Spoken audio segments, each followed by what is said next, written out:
Growing up wasn't easy, but I never shied away from hard work. My mom always said, "Life doesn't hand you anything on a silver platter." And she was right. My dad, a mechanic, would nod in agreement, grease staining his hands, a testament to his labor. They were my heroes, showing me that grit and perseverance were the keys to unlocking any door. I started working as soon as I could, juggling school and part-time jobs. My friends were into parties and goofing off, but I had bigger plans. "Why you always hitting the books so hard, Ella?" they'd ask, lounging around with that carefree look I envied but couldn't afford. "Got places to go, man," I'd reply, my eyes glued to the pages of a textbook. "Can't stick around here forever." My teachers noticed. "You've got a sharp mind, Ella," Mr. Jenkins, my high school English teacher, said one day after class. "Don't let anyone dull your sparkle." "Thanks, Mr. J," I replied, the praise fueling my drive. I wasn't just aiming to get out, I was aiming high. High school was a blur of exams, work shifts, and a relentless determination. When I landed a spot in the special program at the state college, it felt like the universe finally tipping its hat to me. "You did it, kiddo," my mom said, her eyes misty. "Knew you would." College was a different ballgame. I studied psychology, fascinated by the human mind. I wanted to understand people, help them navigate their messes. It wasn't long before I started interning, getting a feel for the real deal. After graduation, I landed a job at a community health center, working as a psychologist.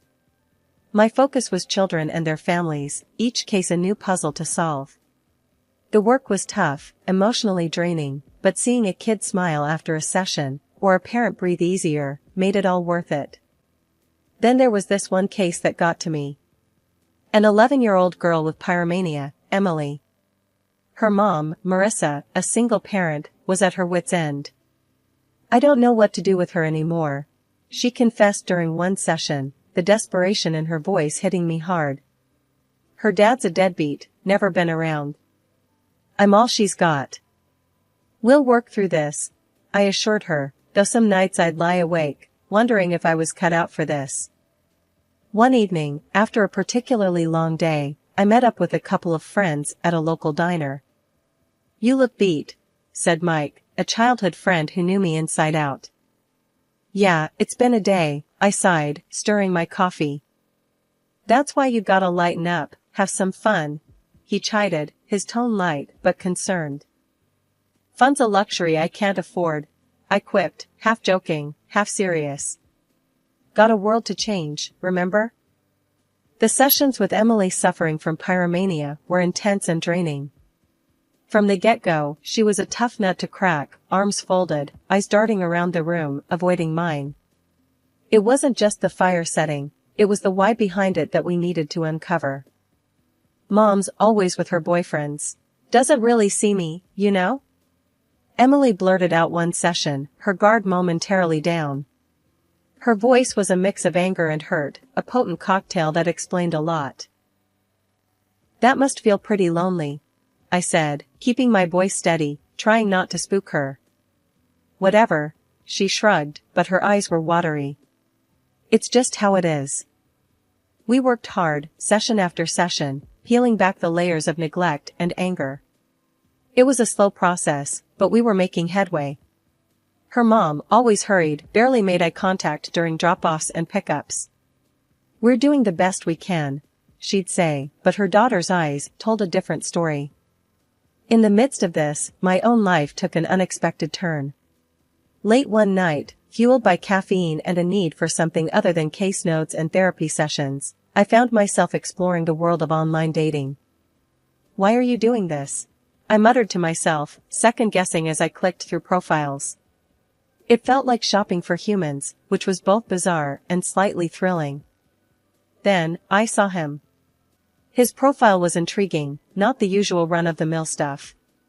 He liked jazz, had a thing for old movies, and, according to him, made a mean spaghetti bolognese. Why not? I thought and swiped right. The ding of a match was almost instantaneous, followed by a message. "Hey, Ella, I see you're into psychology. Planning to analyze me? He teased. I chuckled, typing back, only if you're lying about that bolognese. Our chat was easy, filled with banter and surprising depth. Before I knew it, we were arranging to meet. A romantic spot, he suggested. I know, just the place. The place he chose was a cozy little cafe, tucked away from the city's hustle. He was already there, waiting by a table with 2 cups of what I hoped was decent coffee. You made it, he smiled, standing up. He was taller than I expected, with a warmth that put me at ease. Wouldn't miss it, I managed, hoping my smile looked more confident than I felt. We talked for hours. It was one of those rare, effortless conversations that you don't want to end. He was fascinating, sharing stories of his travels, his work, and his love for jazz. What about you? He asked, genuinely interested. What drives you? Helping people, I said without hesitation. There's something about understanding the human mind, you know? Makes the world seem less chaotic. He nodded, his eyes reflecting a respect that made my heart skip a beat. That's impressive, he said earnestly. As the evening wound down, he walked me to my car. I had a great time tonight, he said, his voice soft in the dim light. Would you be interested in doing this again? I nodded, my heart racing. I'd like that. Great, he smiled, his eyes crinkling in a way that made my knees weak. I'll call you, Ella. And he did. One date turned into 2, then 3, and before I knew it, I was in 2 deep. He was different from anyone I'd ever met. He listened, really listened, and made me feel seen in a way I hadn't realized I was missing. 6 months flew by, and one night, as we watched the stars from his rooftop, he asked me to marry him. It was sudden, crazy even, but it felt right. Yes, I whispered, the city lights twinkling below us like a promise of something new and terrifyingly beautiful. My friends were skeptical. Are you sure about this? Mike asked one evening, his concern palpable. You've only known him for a short while. I've never been sure of anything, I replied, my decision firm. I was ready to start this new chapter, to explore this unexpected connection that had blindsided me in the best possible way. Life took a quaint turn right after we said, I do. My husband, with his steady job, was raking in enough dough to keep us comfy, cozy even. He came up with this idea, kind of out of the blue. How about you cut down on the work hours, babe? Just focus on us, the house, make it a real home, he suggested one evening, his eyes all lit with hope. At first, the thought rattled me. Work wasn't just a job, it was where I felt I made a difference. But then, watching him, so earnest and full of plans, I warmed up to it. Could be nice, I thought. Playing the devoted wife, diving into this new role head-on. Why not? I'm in, I told him, leaning across the dinner table, the candlelight flickering between us. Let's give this traditional gig a whirl. He was over the moon. You won't regret this, I promise. We'll have the perfect life, you'll see. And so, I dialed back at the clinic, from full throttle to a gentle cruise. Days filled with clients and cases turned into mornings of leisure and afternoons of domestic adventures. I found joy in the little things, like mastering his grandmother's lasagna recipe or finally getting around to redecorating the guest room. It was a novel experience, this playing house, and for a fleeting moment, it was bliss. Look at you, Ella, all homemaker and stuff, my friend Linda teased over a cup of coffee one afternoon. Never thought I'd see the day. I laughed, rolling my eyes. Neither did I. But it's nice, you know? Being there, really being there for him. Yeah, till he gets used to being waited on hand and foot, she quipped, her tone light but her gaze sharp. I shrugged off her caution, lost in the novelty of my new life. But the universe has a funny way of flipping the script just when you think you've got your lines memorized. Not long after, the shift happened. My husband came home, his face drawn, the light in his eyes dimmed. Ella, we need to talk, he began, the words hanging heavy between us. What's up? I asked, trying to keep the worry out of my voice. I put down the dish I was drying and turned to face him, noticing the lines of stress etched across his forehead. It's my job. There's been cuts. My hours, my pay, it's all been slashed, he confessed, finally meeting my gaze. The despair in his eyes was something I hadn't seen before. My heart sank. Okay, we can work through this, I said, more to convince myself than him. I'll pick up more hours at the clinic. We'll cut back on some stuff. It'll be tight, but we can manage. He nodded, looking somewhat relieved, but the tension between us didn't dissipate with the decision. If anything, it marked the beginning of a change that neither of us had anticipated. The following weeks were a blur of work, stress, and silent dinners. My return to full-time hours meant dealing with more cases, more responsibilities, and less time at home. The balance we had found, the rhythm of our life together, was thrown off kilter. You're always at work, Ella, he complained one evening, his tone sharper than I'd expected. When you are home, you're too tired to even talk. I bristled at the accusation. Well, someone's got to keep us afloat, I shot back, my fatigue boiling over into frustration. I don't see you jumping to find a solution.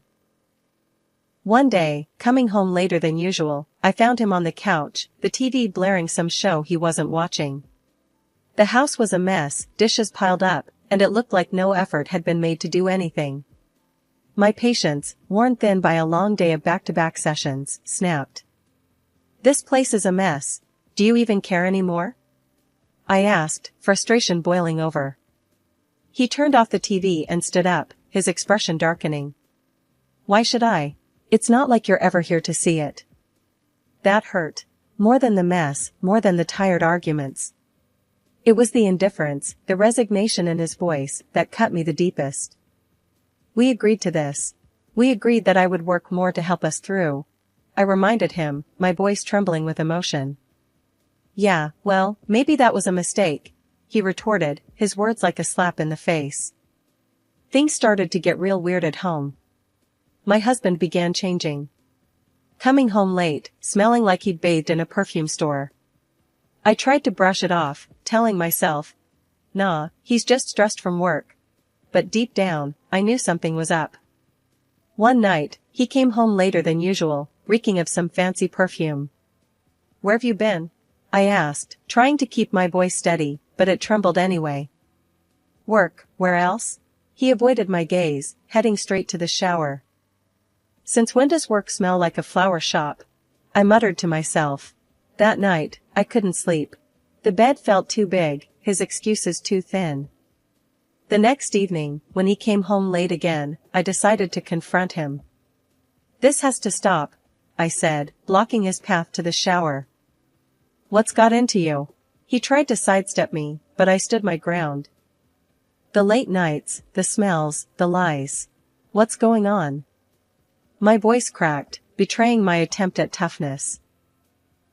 He sighed, a sound of defeat. It's just work, Ella, okay? Things are complicated. Complicated how? You're smelling like someone else's perfume. I shot back, anger rising. He didn't respond, just shrugged and said he was tired, walking past me. But I wasn't about to let it go. The doubts, the suspicions, they were eating at me. I had to know the truth. The decision came easy, but felt heavy all the same. I called a private investigator the next day. I need to know what my husband's up to, I told the voice on the other end, feeling like a traitor for even saying it out loud. The PI was all business. We can start tailing him tomorrow. It'll cost you, though. Do it, I said without hesitation. Money was tight, but I needed peace of mind more than I needed cash. The waiting was the hardest part. Every time he left the house, I wondered if he was meeting her. Whoever she was. And every time he came back, acting like nothing was wrong, I felt more like a fool. It was 2 weeks of agony before the PI got back to me. Got something you'll want to see, he said, his voice grim. We met in a coffee shop, the kind of place you'd never look twice at. He slid a folder across the table to me. The photos inside made my heart stop. There he was, my husband, all smiles and laughs with a woman I recognized instantly, Marissa, the mother of one of my young clients dealing with pyromania. Her daughter, Emily, had been coming to me for months. To see her mom entwined with my husband, it was a gut punch. But the next detail the PI shared knocked the wind out of me. Your husband's lady friend? She said to marry some young bartender in a few months. I couldn't believe it. Marissa, engaged? And to a bartender, no less, while carrying on with my husband? It was like some twisted soap opera, but it was my life. I thanked the PI, my mind racing with this bombshell information. I had to do something, but confrontation wasn't going to cut it. No, I needed to be smarter, play the long game. Marissa and my husband had made a fool of me, but I was going to turn the tables. The day started off like any other, but when that phone call came in, I could tell something was off. He was all hasty, grabbing his things, and muttering about being called into work. At this hour? I quizzed him, eyebrow raised. Yeah, emergency at the office, he replied, not quite meeting my eye. I let on like I bought it, nodding and watching him rush out. But instead of heading back to my evening plans, I followed him. Something deep in my gut told me this emergency was anything but. His car led me straight to an apartment building, not exactly your typical late-night office scene. I waited a bit before following him inside, making sure I wasn't seen. He went straight to one of the apartments. The door, to my surprise, was unlocked. Heart pounding, I pushed it open and stepped into a scene straight out of a nightmare. There he was, with her, Marissa, and the daughter she's always talking about, Emily, the one struggling with pyromania. The shock on their faces said it all, especially Emily, who looked like she wanted the floor to swallow her up. So, this is work, huh? I couldn't help the sarcasm dripping from every word. He went pale, a guilty man, caught in the act. He started rambling, something about this being his ex-fiancée and the kid being his. I almost laughed at the absurdity. So, you're playing house with your family now? And I'm supposed to be okay with this? He had the gall to suggest we keep things as they were. That he didn't want a divorce, liked things just fine with me taking care of the home, but he wasn't about to give up his little side family. I stared at him, incredulous. You can't be serious. You think you can have your cake and eat it too? That I'd just stand by while you play dad to another woman's kid? Marissa was silent, a deer caught in headlights, and Emily, the girl, looked torn between wanting to disappear and wanting to scream. I turned to Marissa, my gaze sharp. And you gonna spill the beans, or should I? Marissa's face drained of color, her eyes wide with panic. My husband, clueless, looked from her to me. What truth? He demanded, a note of fear creeping into his voice. I laid it all out, each word deliberate, reveling in the unveiling of the sordid web of lies. Your precious Marissa here is planning to marry some young hunk. She's been playing you just as much as she's been playing me.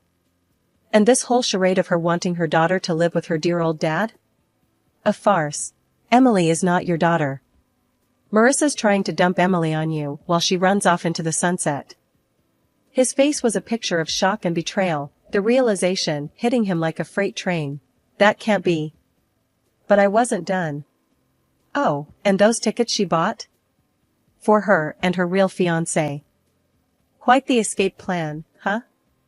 Emily, who had been silent up to this point, her face a mask of confusion and hurt, suddenly found her voice. You were going to leave me? Her voice cracked, the betrayal slicing through the already tense room. Marissa started blubbering, a mess of tears and useless apologies. I thought.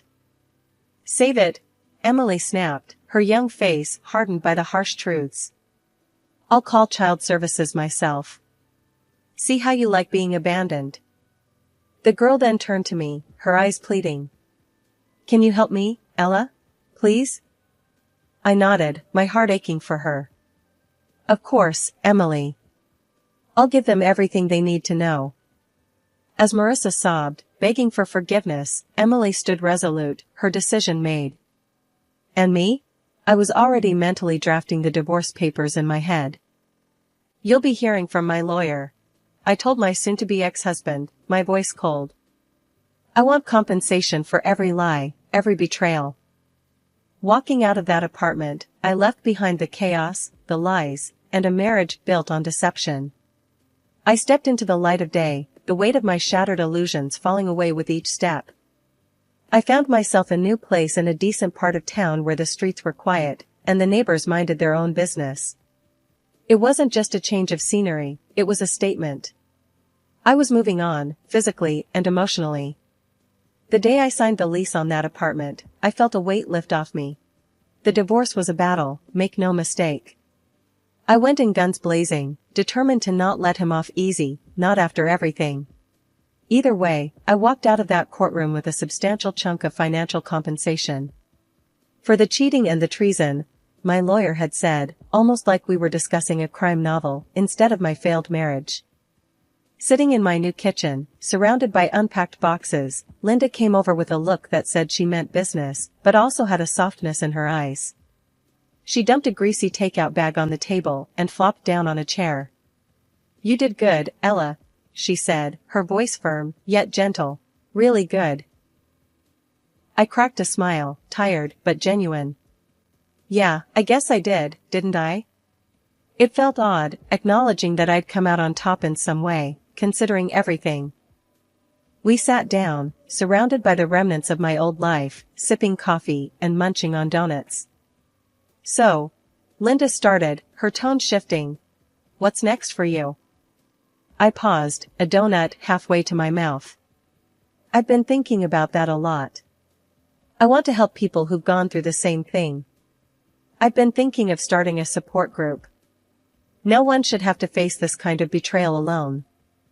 The conversation turned to lighter topics, but the idea of the support group stayed with me. It felt right, like the path I was meant to take. In the weeks that followed, I threw myself into my work and the development of the support group. The day of the first meeting arrived. I was a bundle of nerves, worrying no one would show up, that my efforts would be in vain. But as the clock struck the hour, people started to trickle in, each face telling a story of pain, but also of resilience.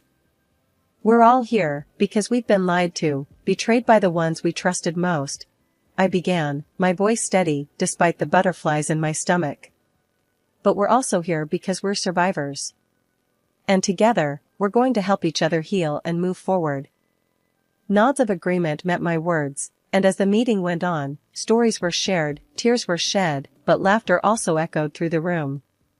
It was the beginning of something special, a community of wounded souls coming together to find strength in their shared experiences. After all the drama, the dust finally settled. Marissa, that woman who nearly wrecked what I had, lost her rights to Emily. The court slapped her with a hefty fine, money that went straight to Emily's care. The kid ended up in a decent shelter, a place where she could get the help she needed without the shadow of her mom's mess hanging over her. And through it all, Emily and I, we kind of found each other. Started off with me continuing her sessions, helping her deal with her pyromania. But it turned into more than that. We became friends, sharing laughs and dreams in between the serious talk. Emily Sharp reminds me a lot of myself when I was her age. She's got this hunger for knowledge, says she wants to dive into psychology when she hits college. Wants to make sense of the world, maybe help folks not get so lost in it like her mom did. As for me, I'm taking a leap too. Planning to open my own psychological practice. It's been a dream for a while, and now, with everything that's happened, it feels like the right time. A place where I can do some good, offer a beacon to those adrift in their own storms. It's funny, how life throws you these curveballs. My marriage falling apart was one of the hardest things I've ever had to face. But here I am, coming out the other side, not just surviving, but thriving. Emily's journey, too, from the chaos of her family life to finding a semblance of stability, it's a testament to the resilience we all carry within us. The phone rang, pulling me from my thoughts. It was Emily. "Hey, I I wanted to say thank you. For everything you've done for me. Her words warmed my heart. You don't have to thank me, Emily. We look out for each other, right? Yeah, she replied, her voice bright. Right. Hanging up, I looked around my little apartment, at the life I was rebuilding piece by piece. It wasn't going to be easy, but for the first time, I felt hopeful about the future. I had found purpose in the pain, a silver lining in the storm cloud of betrayal,